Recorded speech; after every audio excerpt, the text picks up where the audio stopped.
Espíritu.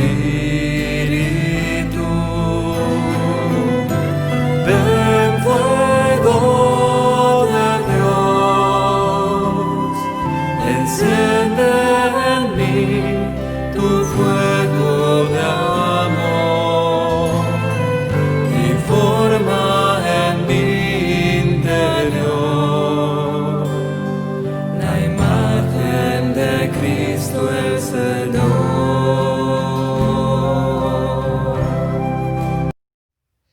En el nombre del Padre, del Hijo y del Espíritu Santo. Amén. Espíritu Santo, tú que desde siempre eres el Maestro de lo imposible, ven a realizar en nosotros todo aquello que es posible. Haz vivir lo que está muerto, haz brotar lo que está en germen, haz madurar lo que ha caído en tierra. Sé en nosotros el Espíritu del Padre. Ven a convencernos de entregar nuestra vida y de colaborar en la gran obra de la creación, de transformar la tierra en tierras para compartir entre todos. Sé en nosotros el Espíritu del Hijo.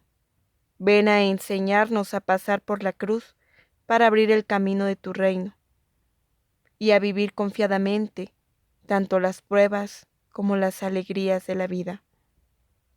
Sé en nosotros el Espíritu de santidad, que nos inicia en las costumbres de Dios, en la generosidad del Padre y en la fidelidad del Hijo, así como en la valentía de los apóstoles y en la alabanza de María.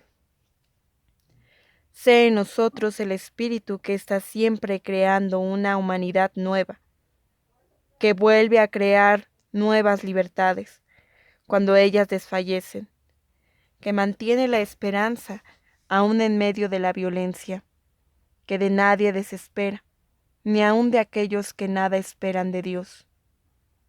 Sé en nosotros el Espíritu que despierta en la esposa del Señor Jesús. Esta iglesia tan vulnerable y santa a la vez, tan débil y valiente, tan probada y confiada.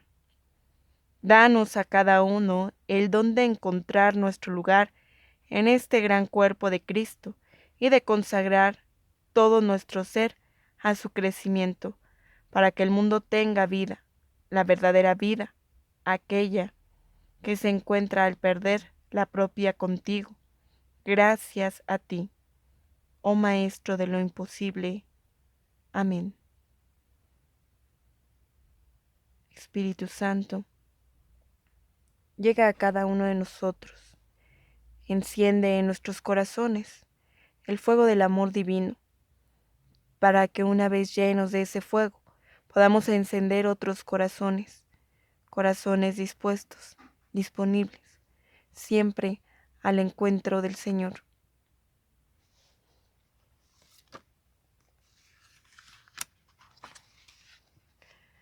Señor, una vez más estamos juntos, juntos estamos tú y yo, y mis hermanos. Tu vida he penetrado en mi vida. Mi historia es tan banal, tan vacía, tan mediocre, y ni siquiera tengo historia. A veces hasta me pregunto, si mi vida tiene sentido, tanto vacío, tanta complicación, tanta infidelidad. Pero cuando estoy contigo es como si el entusiasmo, el ánimo renaciera, reviviera. Y hoy he visto con mis hermanos, con Pedro, Santiago y Juan, tu semblante transfigurado, iluminado, resplandeciente. Tú, Señor Jesús, tú eres el Dios de toda la luz, tú el Dios de toda claridad y belleza. Es bueno estar a tu lado, es bueno convivir contigo, pero mejor aún, Señor, mejor aún es tener la certeza de que estás conmigo en la vida, por tu gracia, por tu amor. Es bueno estar seguro de que también mi rostro ha de ser un rostro transfigurado, iluminado, resplandeciente, en la medida en que tú me vas transformando. Libremente, alegremente, jubilosamente te suplico que yo me vaya identificando cada vez más contigo, hasta el punto de poder decir con los apóstoles: qué bien estamos aquí, Señor. Gracias, Señor, porque nos permites vivir estos misterios, porque a través de tu transfiguración también poco a poco nos vas transfigurando y nos vas llenando de esperanza a la vida eterna. Padre nuestro que estás en el cielo, santificado sea tu nombre. Venga a nosotros tu reino. Hágase tu voluntad en la tierra como en el cielo. Danos hoy nuestro pan de cada día. Perdona nuestras ofensas, como también nosotros perdonamos a los que nos ofenden. No nos dejes caer en la tentación, y líbranos de todo mal. Amén. Dios te salve María, llena eres de gracia, el Señor es contigo. Bendita eres entre todas las mujeres, y bendito es el fruto de tu vientre Jesús. Santa María, Madre de Dios, ruega por nosotros los pecadores, ahora y en la hora de nuestra muerte. Amén. Gloria al Padre, y al Hijo, y al Espíritu Santo, como era en un principio, ahora y siempre, por los siglos de los siglos. Amén. En el nombre del Padre, del Hijo y del Espíritu Santo. Amén. Tema 7. Tentación para pecado. Bloque número 2. Oprimidos en Egipto. Catequesis. No son del mundo. Bien, pues ya en este marco del bloque número 2, en el que hablamos de la opresión de Egipto, y que más de hablar que hablar de Egipto, hemos hablado de las cuestiones del pecado, y de cómo el pecado a través de Satanás pues nos va oprimiendo como a esos israelitas en Egipto. Bien, vamos a iniciar con el tema número 7, tentación para pecado. La acción de Satanás la podemos encontrar en dos áreas: tentación para pecado y daños múltiples. Tentación del griego peispasmos, por un lado significa prueba y por otro oportunidad. O sea, la tentación no es una prueba que Dios nos da, se lo podemos tomar como con dos áreas, con dos acciones: la prueba o la oportunidad. O sea, es una prueba, pero también es una oportunidad es una prueba, pone a prueba quizá lo que vas aprendiendo, pone a prueba tu paciencia, tus virtudes, pero también es una oportunidad para vencer y para obtener algo mejor, ¿no? Entonces, pues no es de todo mal una tentación. El problema es que a veces no la vencemos y caemos en esta tentación y derrochamos la oportunidad que tenemos para pasar esa prueba. La primera actuación de Satanás, la que más le interesa a él, es la tentación para llevarnos al pecado, en la línea de su propio pecado, y rebelarnos contra Dios, porque cualquier pecado, aunque sea en pequeño, en el fondo es una rebelión, ¿sí? O sea, veíamos desde el tema anterior cómo esta rebelión de la que fue partícipe Satanás, y que hace que por envidia al hombre quiera destruir a Dios, y lo hace a través, pues obviamente, de lo que más ama, que es el hombre. Entonces, todo pecado que nosotros cometemos al final se convierte en esta realidad de ser una rebelión, aunque sea en menor grado, pero es una rebelión contra Dios. Es como decirle, pues tú, ¿por qué me vas a decir lo que tengo que hacer? ¿No? O sea, ¿por qué me vas a decir que no mienta, que no robe, que no desee los bienes ajenos? ¿Por qué? O sea, al final yo mando, yo decido, yo hago las acciones. Entonces yo derrocho, yo pongo lo que yo quiera. Entonces, pues esta acción entonces es una rebelión desde el mínimo grado hasta lo más grande que podamos entender. No todas las tentaciones son de forma directa e inmediata del demonio. Entendiéndolo muy bien, no todas, o sea, no quiere decir que no sean de él, pero no todas son de manera inmediata ni directa del demonio. Aunque a Satanás se le llame el tentador por excelencia del mundo y de la carne, vienen muchas tentaciones, ¿sí? Y es aquí donde vamos a entender esto bien importante, que también no toda la culpa de todo lo tiene Satanás. Digo, sí, de él viene esta línea del pecado, y nos va conduciendo, pero pues a veces ni nos hace caso y nosotros solitos caemos en el pecado. La primera fuente de tentación, la más frecuente es nuestra propia carne. La naturaleza humana por el pecado está gravemente dañada, aunque no destruida. ¿Sí? Ya en nuestra naturaleza humana, el pecado original, aunque haya sido extraído por medio del bautismo, pues deja como que esa secuela, ¿no? En el que nosotros estamos como más inclinados hacia las cuestiones del pecado y desde nuestra propia carne, ¿no? Desde la satisfacción, el deseo, eh, pues el sentido de pasar a los excesos del confort de nuestra carne, ¿no? Todas las cuestiones de la carne, todo lo que nos aleja, ¿no? Desde nuestros instintos, nuestra cuestión corporal, no es todo lo que nos rodea, ¿no? Entonces, pongamos, por ejemplo, el caso a lo mejor en el que quisiéramos justificar que nosotros robamos, pues porque tenemos necesidad de comer. Pues no, que aunque tengas necesidad de comer, eso no justifica que cometas un pecado o que robes a alguien más, ¿no?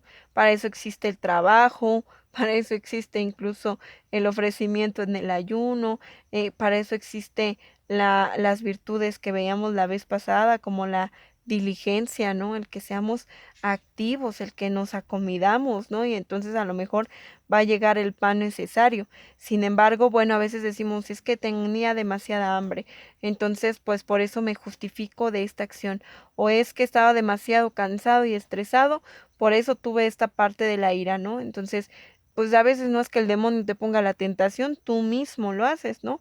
A lo mejor tú dices, "Ay, no sabes controlar tu necesidad o tu exceso en el alcohol, en el cigarro, en todo esto", y dices, bueno, es que el demonio me pone la tentación. No, pues es tú que desde el simple momento de tu carne, pues no puedes mantener esa unidad, no puedes mantenerte en esa gracia. Entonces, pues ya ni necesita el demonio decirte nada, si ya tú tienes ahí, a lo mejor él te puso la primera vez el cigarro, a lo mejor él te puso la primera vez la botella, o la primera vez esa situación del deseo, del hambre, del deseo sexual, pero pues, después tú seguiste decidiendo sobre eso mismo, ya ni siquiera fue una tentación que te pusiera. Entonces, desde ahí nosotros ese es el primer efecto que tenemos del pecado en la cuestión de la carne.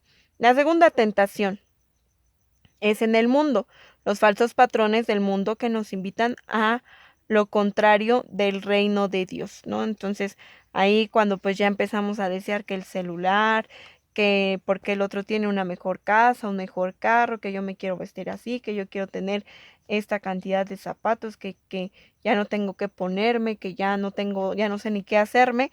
Entonces, o el simple hecho, ¿no? Escuchaba un ejemplo de una persona que me decía, yo antes no podía entender por qué mi marido prefería ganar menos, pero descansar los domingos, ¿no? Para estar siempre en el servicio de Dios, y eso a mí no me gustaba. Entonces ahí caemos en una tentación del mundo, porque esta persona decía, yo prefería trabajar sábados y domingos, pero ganar más, ¿no? Entonces, ¿por qué? Pues porque no tenía esta misma entrega al reino de Dios. Entonces todo lo que, pues a lo mejor tú dices, pues el trabajo que de malo puede tener, es trabajo, me lo estoy ganando, es un trabajo decente.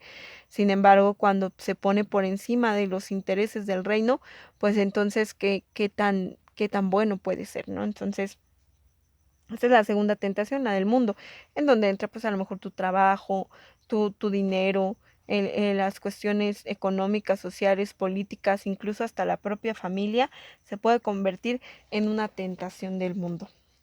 Y la tercera tentación propiamente, que es la del demonio mismo, especialmente aquellas tentaciones que parecen más al propio pecado de Satanás, como la soberbia y el orgullo, ¿no? Entonces, cuando ya el demonio te tenta así como de manera directa, es porque te tentó a través de la carne, y a lo mejor tú pasaste la prueba, te tentó a través de las cuestiones del mundo y pasaste la prueba, y entonces sí, ya te hace esa tentación directa, él a lo mejor a través del poder, a través de la vanagloria, ¿no? Incluso hasta en las cuestiones eclesiales es donde más caemos en esta tentación del demonio, ¿no? Porque es cuando pues más nos llenamos como de ese orgullo, de esa soberbia, y podemos caer más. Estas tres tentaciones están claramente ejemplificadas también en Jesús, ¿no? Cuando Jesús vence estas tentaciones después de su tiempo de ayuno y oración en el desierto, y regresa Y entonces, pues Satanás en esta primera tentación de la carne le dice, obviamente si había ayunado 40 días, y venía del desierto, pues era obvio que tenía sed y tenía hambre. Entonces le dice, pues, ¿por qué no conviertes esas piedras en pan? No, si Jesús habría dicho, bueno, pues sí, ¿qué tiene de malo? Si ya ayuné 40 días, pues ya voy y convierto esas. Pero dice, no, no, no, solo de pan vive el hombre, ¿no? Esta tentación vencida, esta prueba vencida, especialmente pues porque, pues, ¿de qué me hubiera servido, no? Muchas veces nosotros decimos ayunar en la cuaresma, el Viernes Santo, en algunos otros días, y voy a ofrecer mi ayuno, pero resulta que ya estoy esperando a que llegue la hora de romper el ayuno para comerme todo lo que no me comí, ¿no? Y entonces pues digo, bueno, ayuné, pero pues voy y me como una torta bien grande o con unos taquitos o una gordita, pues ¿de qué te sirvió el ayuno si aparte de todo estabas deseando que ya terminara, ¿no? Entonces hay que vencer la tentación de manera completa. Luego en esta otra segunda tentación ya con las cuestiones del mundo, ¿no?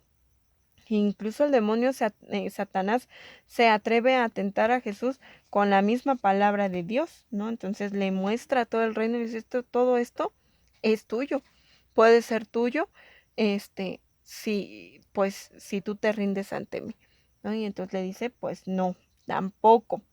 Y vence esa tentación del poder, del placer, precisamente nos enseña ahí a no someternos a las cuestiones que pueden parecer incluso buenas y favorables.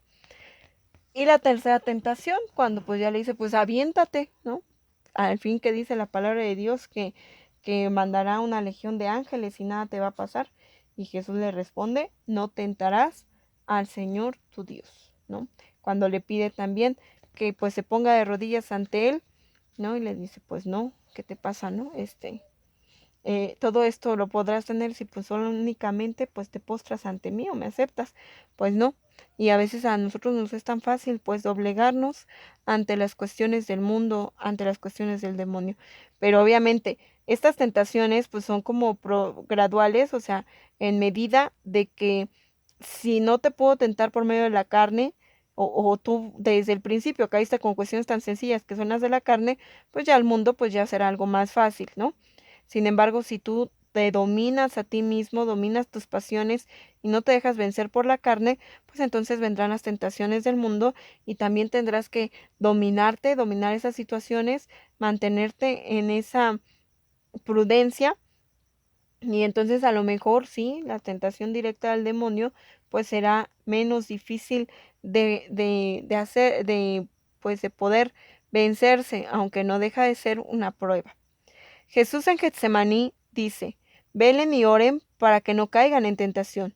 La importancia de estar en vela y oración para no caer en la tentación. Y nosotros estamos constantemente en oración, en ese diálogo con el Señor, en un crecimiento espiritual y sometiendo a nuestro cuerpo por medio del ayuno, porque la única manera de vencer las cuestiones de la carne es precisamente por medio del sometimiento de nuestro cuerpo en el ayuno. Cuando nosotros educamos a nuestro cuerpo para las cosas espirituales, bueno, pues será más fácil vencer las tentaciones. En la primera carta de Corintios 10:13 dice, no les ha sobrevenido ninguna tentación más allá de sus fuerzas, y juntamente con la tentación tienen la posibilidad de salir, ¿sí? Nada de lo que no tenga, ninguna prueba que no se nos haya presentado no es superior a lo que nosotros podemos pasar, y entonces si Dios la permite es porque tenemos las posibilidades de salir de ella. O sea, no podemos ni echarle la culpa ni a Dios ni al mismísimo Satanás porque estábamos preparados para esa prueba. En la segunda carta de Pedro dice, el Señor librará de tentación a los que son piadosos, ¿no?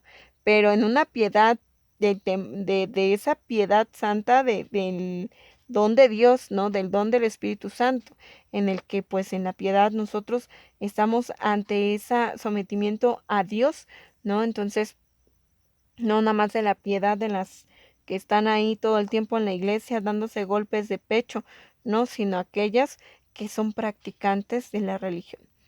En Santiago 1:12 dice, bienaventurado el que soporta la tentación, ¿sí? Bienaventurado, feliz el que soporta esa tentación y sobre todo el que pasa esa prueba. En la primera carta de Tesalonicenses 3:5 dice, no sea que los hubiese tentado el tentador, ¿sí? El que nos pone esa tentación es precisamente el tentador. En Mateo 4:1 dice, Jesús fue llevado para ser tentado por el diablo, y la respuesta que le da Jesús a una de las tentaciones en Mateo 4:7, bueno, en esa continuación. En primera carta de Corintios 10:13 dice, no permitirá que sean tentados más allá de sus fuerzas. Gálatas 6, nadie diga que es tentado de parte de Dios. Acuérdense que Dios no nos manda las tentaciones ni las pruebas, al contrario, Él nos prepara para poder pasar esa prueba, pero no las pruebas y las tentaciones no las pone Dios. Santiago 11:13 dice que nadie diga al ser tentado que es tentado por Dios. Santiago 1:14, sino cada quien es tentado por su propia concupiscencia. El demonio conoce, y bueno, Satanás conoce tu pecado y tu debilidad. Y siempre te va a tentar con lo que sabe que puedes caer, ¿no? O sea, no te va a poner algo que tú digas, uy, bueno, pues eso qué, ¿no? O sea, pues no, siempre él va a conocer. Hay una frase muy bonita que dice, Dios te llama por tu nombre y Satanás te llama por tu pecado, ¿sí? O sea, Satanás sabe perfectamente cuál es tu debilidad y ahí es precisamente donde te va a tentar, no en otra cosa. El demonio es el tentador, se le llama asesino desde el principio del acusador de los hermanos.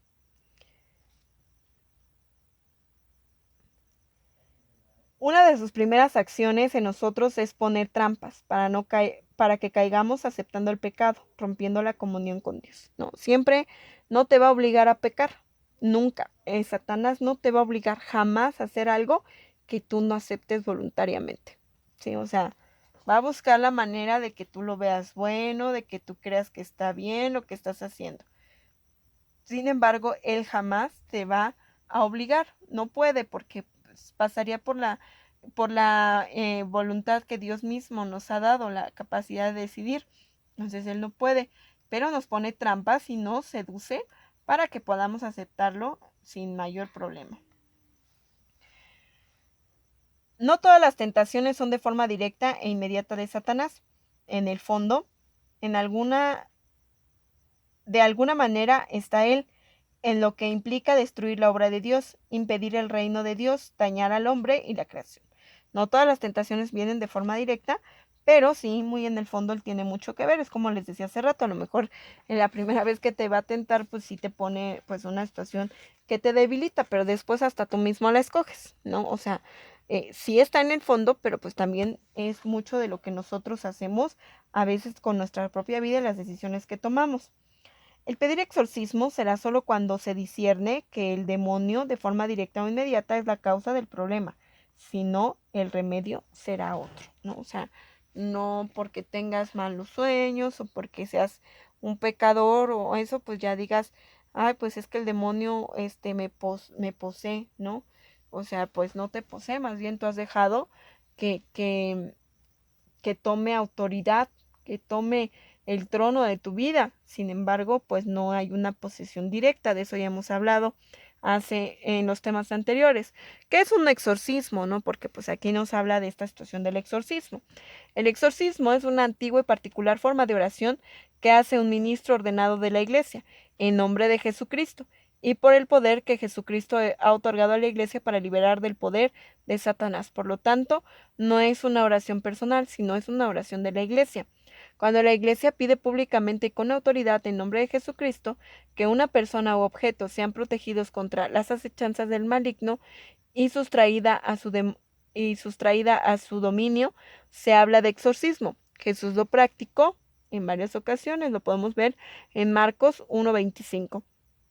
De él tiene que la Iglesia el poder y el oficio de exorcizar, y también lo vemos en Marcos 3:15, 6:7, 6:13 y 16:17.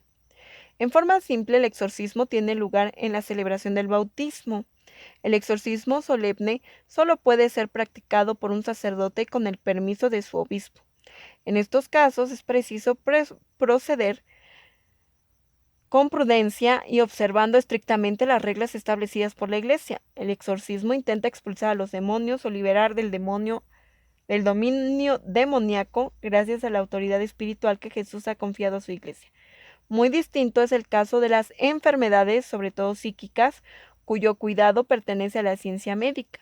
Por lo tanto, es importante asegurarse, antes de celebrar el exorcismo, de que se trata si de una presencia del maligno o de una enfermedad. Sí, entonces, muy pocas veces, pues sí se ha dado esta situación de que el maligno posea el cuerpo de una persona o el alma de alguna persona.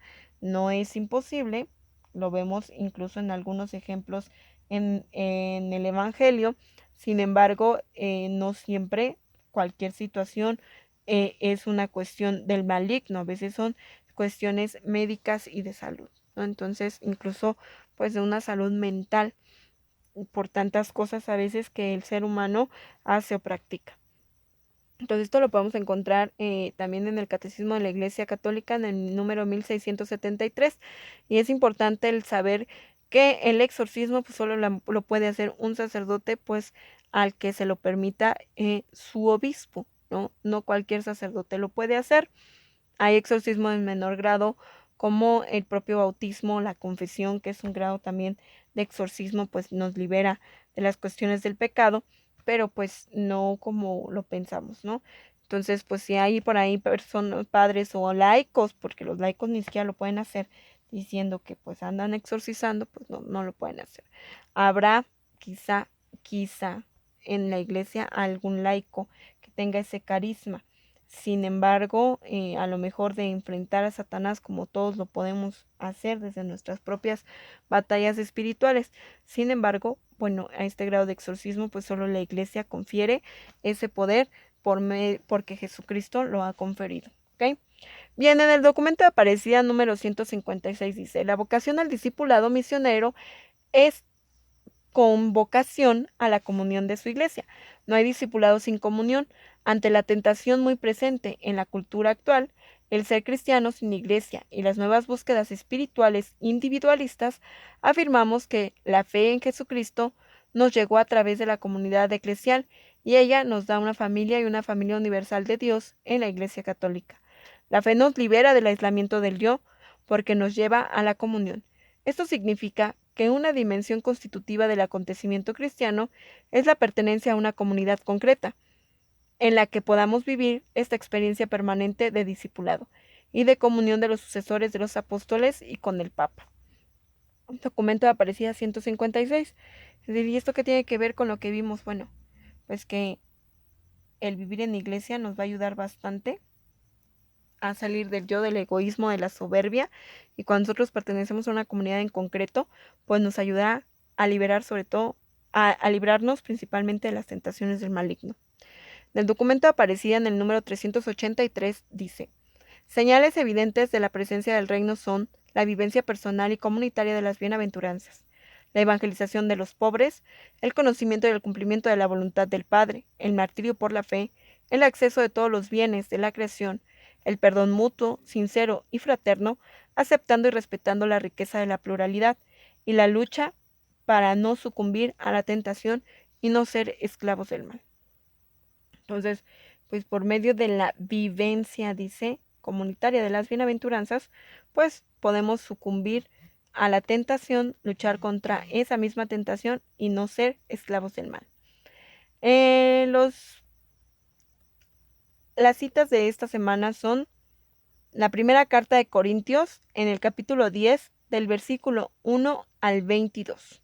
Primera de Corintios 10 del 1 al 22. Y las preguntas de esta semana: ¿cuál es la primera fuente de tentación? Explique. En referencia a la tentación, ¿por qué la oración es importante? Y última pregunta: durante el día, ¿cuánto tiempo dedicas a tu oración personal? ¿Sí? Entonces, bueno, ya con el próximo tema concluimos este bloque tan interesante. Y pues esperamos que no solamente escuchemos estos temas, sino también los pongamos en práctica en nuestra vida diaria. Vamos a hacer nuestra oración final en el nombre del Padre, del Hijo y del Espíritu Santo. Amén. Mamita María, te pedimos que intercedas por cada uno de nosotros, sobre todo por cada uno de los miembros de nuestra pequeña comunidad, y que seas tú quien nos ayude y nos fortalezca para vencer las tentaciones del maligno. Dulce Madre, no te alejes, tu vista de mí no apartes, ven conmigo a todas partes y nunca solo me dejes, ya que me proteges tanto como verdadera Madre, haz que nos bendiga el Padre, el Hijo y el Espíritu Santo. Amén. Santa María de la Palabra, ruega por esta iglesia evangelizada y evangelizadora.